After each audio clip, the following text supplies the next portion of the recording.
Bulan tiruan milik Cina berpotensi merusak bumi.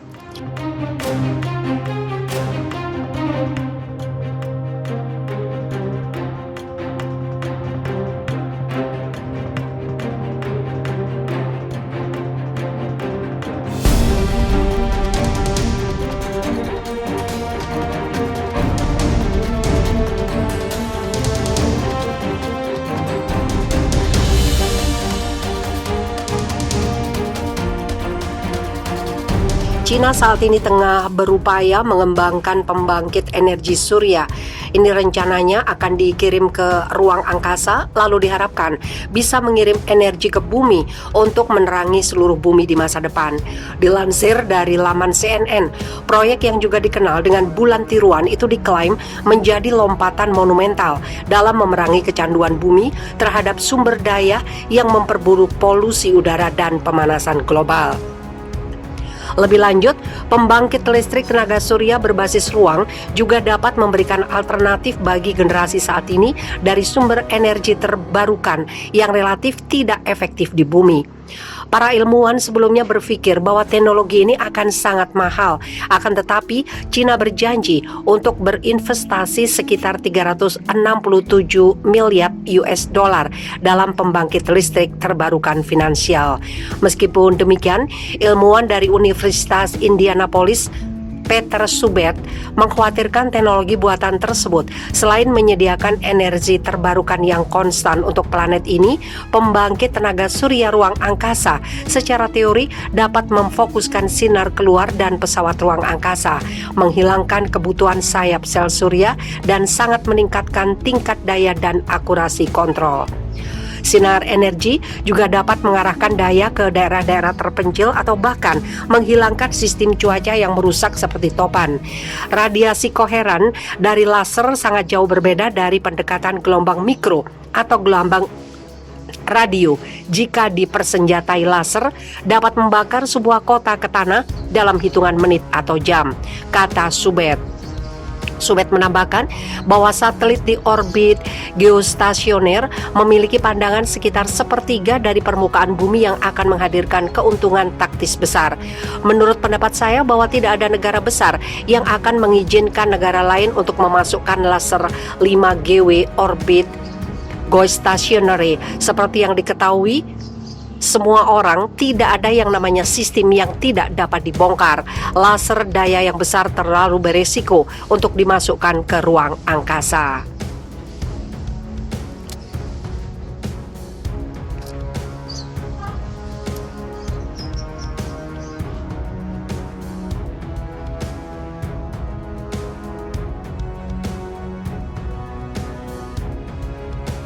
Risiko matahari buatan Cina bocor bisa lelehkan muka bumi. Badan Tenaga Nuklir Nasional menjelaskan matahari buatan Cina bisa melelehkan bumi jika alami kebocoran. Meski demikian, Kepala Pusat Teknologi dan Keselamatan Reaktor Nuklir Batan, Dandang Purwadi menyebut risiko kebocoran itu sangat minim. Sampai sekarang, penelitiannya masih eksperimental, bisa saja berbahaya, tapi penelitian itu ada batasnya, sehingga jangan sampai rusak. Dari segi panasnya yang keluar itu besar sekali, bisa melelehkan apa saja di permukaan bumi, kata Dandang kepada cnnindonesia.com. Sebelumnya, ilmuwan di Cina bersama dengan sejumlah peneliti lain dari sejumlah negara berhasil menyalakan sebuah matahari buatan dengan memanfaatkan energi nuklir.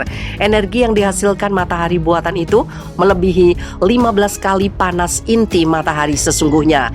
Namun Dandang mengatakan para peneliti matahari buatan HL2M tokamak itu pasti memiliki ukuran penelitian yang bisa dikendalikan.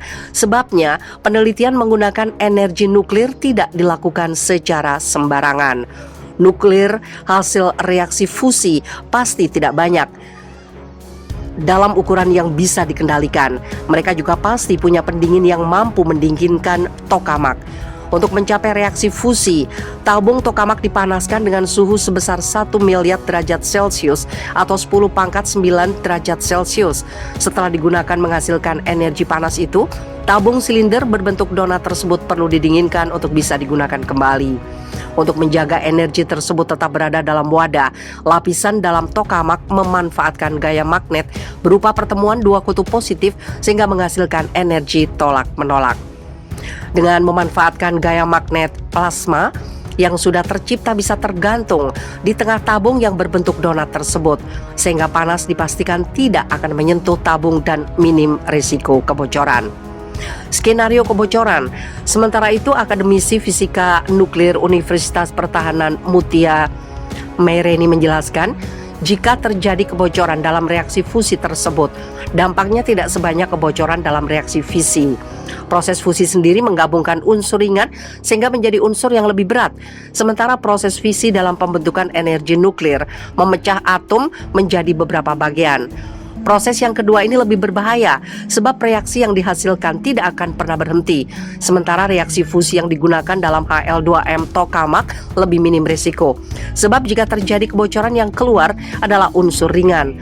Unsur yang mungkin berbahaya adalah limbah tritium yang digunakan untuk menciptakan plasma panas. Namun tritium memiliki waktu paruh atau waktu peluruhan yang singkat selama 12,3 tahun.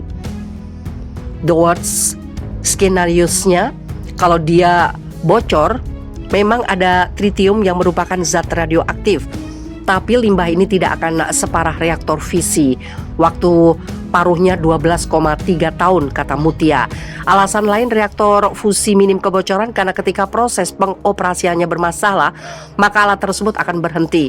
Sementara pada reaktor fisi, proses produksi terus beroperasi.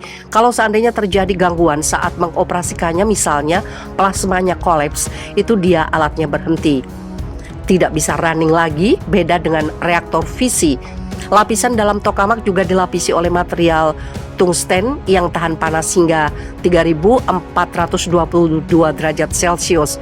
Reaktor fusi juga tidak menghasilkan limbah radioaktif yang berbahaya. Keuntungan matahari buatan.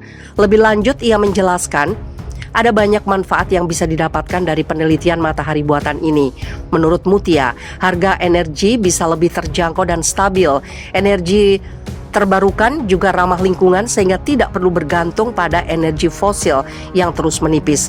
Tentu banyak sisi positif. Energi akan murah karena bahan bakar bisa diambil dari air laut.